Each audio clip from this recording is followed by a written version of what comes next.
What is up, guys? Welcome back to the channel. Today's reaction video is 4 ways British and American New Year is very different. Yeah, I don't actually know how Americans do it. I don't know how Americans do it either. We normally... I guess when he's talking about New Year's, you're on about New Year's Eve and New Year's Day? Or New Year's Eve? I'm guessing New Year's Eve is the main one. I guess big celebrations. You got, what is it? What's it called? Ball drop in New York. I wanted to reel off quite a few, but that's the only one I know.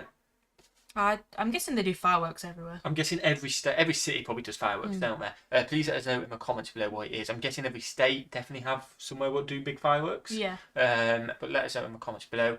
England and Jersey. In England, obviously, you have London. Big Ben. Big Ben and all that, all the fireworks. And everyone kind of does their own fireworks, don't they? Yeah. We had a quiet one. We did.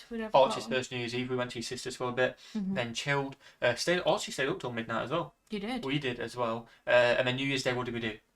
We went for lunch down the road. We went for lunch down the road with Archie. Maybe that's a new tradition to do with the three of us. Maybe. A nice Sunday roast, wasn't it? It wasn't nice. Sunday. It wasn't that busy, actually, as well. Yeah, it weren't, was it? It weren't loud or anything. It was just nice. The three of us, and it was good. Right, let's see what Lawrence is saying about the differences. Let us know how you spent your New Year's Eve and New Year's Day in the comments below. Are you ready? I'm ready. 4 ways British and American New Year's is very different. What we got? Hello, and Happy New Year to all of the good people out there, plus Uncle Toby. I'm Lawrence, and I'm on a quest to uncover all of the memos that Britain and America lost in the pond, and one of those memos pertains to the New Year. Okay. And I know what you're thinking. Ooh, Lawrence, I thought you gave up alcohol. I did. This is sparkling water. Anyway, when I first moved to the United States, my first New... Can't be having sparkling water, can you? No, I don't like sparkling. If you have water, just have still. To be fair, some people do like it. I guess he's trying to represent champagne, isn't he? I'm not a sparkling water fan. Your mum loves it though, doesn't she? Every time I'm like, oh, sparkling?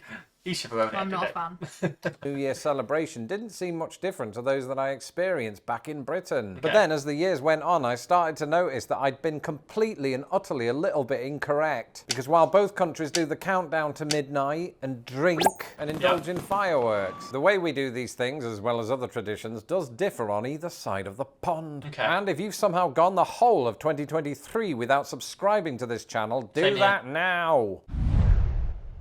In the meantime, here are 4 ways that British and American New Year is very different.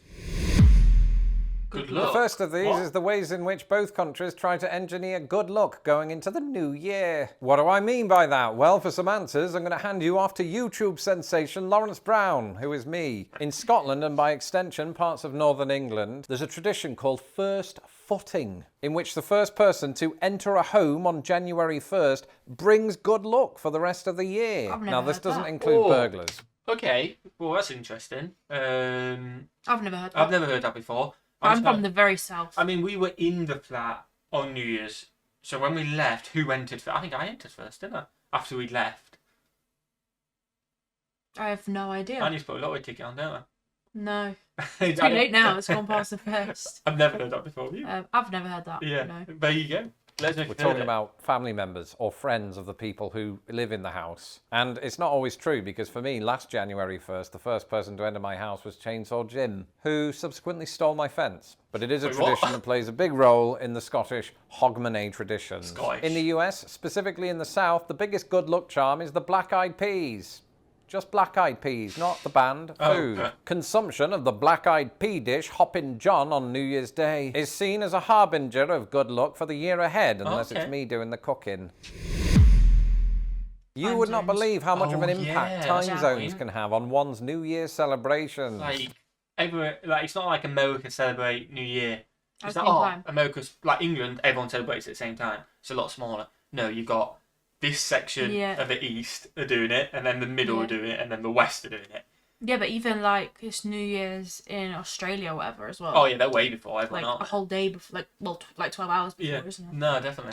Firstly, growing up in Britain, I and the rest of the country were on the exact same time zone. So all of our celebrations were in perfect unison. It never occurred to me that there are countries around the world where this is not the case. And one of those countries is the United States. Now, when I lived in Indianapolis, this wasn't really a problem. And that's because I was on Eastern Standard Time, which is the same time zone as Times Square. swear. There's a lot of time involved. But then I moved to Chicago and I was suddenly 1 hour behind New York. From then on, watching Dick Clark's Rocking New Year's Eve felt weird because I was celebrating something that wouldn't happen for an hour yet. And then I considered that in addition to those 2 time zones, there are 4 more. Mountain, 2 hours behind New York. Pacific, 3 hours behind. Alaska Aleutian, 4 hours behind. And Hawaii, 5 hours. All that said, I'm going to let you in on a little secret that I discovered this week. If you extend this to include American territories, as well as British territories, both have exactly 9 time zones apiece. So in that respect, you could say that we're not so different, you and I. Swear I'm not drunk. And then there's the count. That is a weird one, isn't it? I didn't think, like, the ball drop is a massive thing, isn't it? Yeah. I mean, I've only ever watched it on a video here, but it's something you hear about, isn't it? If you're somewhere across the country watching it, it's like, oh, yeah, but you probably wouldn't. Would you watch it? I don't know. Like, because it's quite a big thing, isn't it? We don't watch it. No, that's true. But I thought it was a massive thing in America. I guess it's a massive thing in New York. I suppose if you go to it. But also, like, your state might do a massive thing. Yeah. That's in your time zone. Yeah. Let us know in the comments below. I don't know if you could watch all the other states hit New Year and then hit New Year.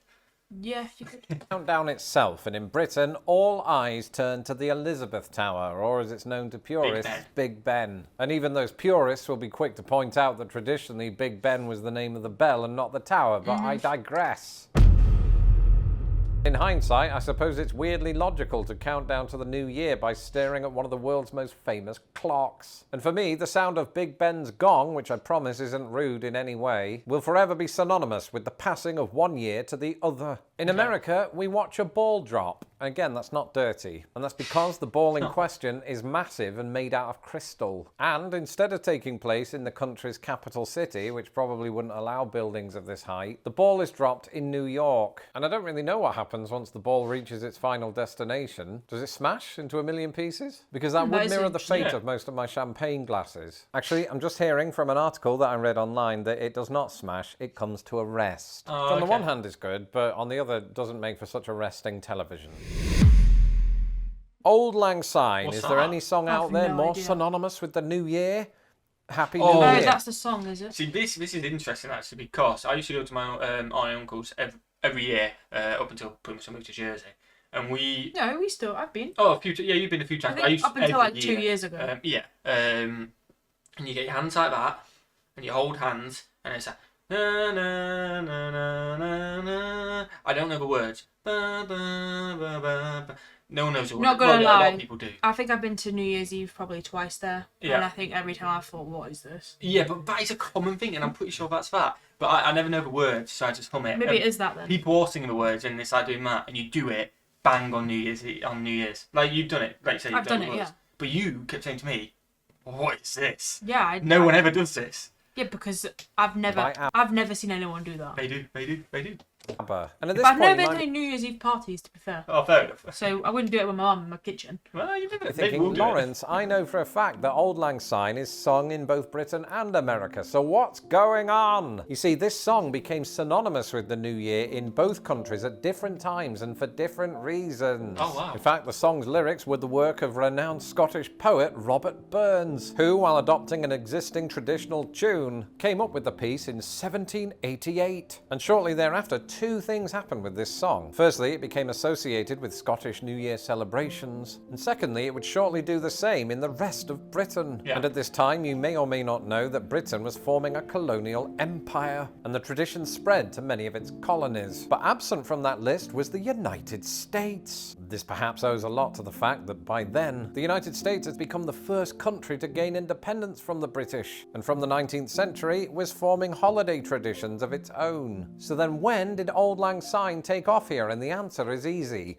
The 20th century. Because it was popularised here not by a Scotsman or an Englishman, but another perfectly good setup for a joke, a Canadian. Band leader Guy Lombardo, presumably familiar with the Scottish tradition, performed the song every New Year's Eve with his band, the Royal Canadians, broadcast to a North American audience every year from the late 1920s to the 1970s. And it's been a New Year staple here ever since. Interesting. That is the tune in the background. It's a bit faster than that, though, no? I can't remember. I was very drunk lyrics. both times. We're normally I quite have drunk. no idea. I still don't know the lyrics though. I was hoping also going to give us that. And on that note, pun intended, I'm all out of water, so I'm going to go and refill and count in the new year, which at the time of this video isn't until tomorrow, but just pretend that it is today. Thank you to all of you for another record-breaking year at Lost in the Pond. If you don't know what I'm Awesome. Shout out to Lawrence. Oh, thank you for being for the whole year. I know we're a couple of days late for us legends as well. It's kind of not very different. They're kind of similar in a way, but just done in different ways. Different ways, yeah, and just different nuances and stuff like that. And like the song, it's mad that it actually found its way in a different way, and now it's popular. Let us know if you do that song, by the way. Let us know how you spend your New Year, New Year's Day in the comments below as well. Like I say, thank you for an awesome year. It's been great, hasn't it? Yeah. More to come. This year, 2024, which is mad to say, is going to be super exciting. We've got the America trip, a lot of videos for you legends. We're going to hopefully do a few cooking videos in-house like here as well. Let us know what you guys think of us in the comments below if you've made it this far. Yep. Do we try and make all these foods before we go, and then we can test how we made them? We do. I think that'd be pretty cool. Let us know in the comments below. And what's your video? Have a fantastic day. And we'll see you legends in the next one. Not in the new year, Not yet. but happy new year. Peace.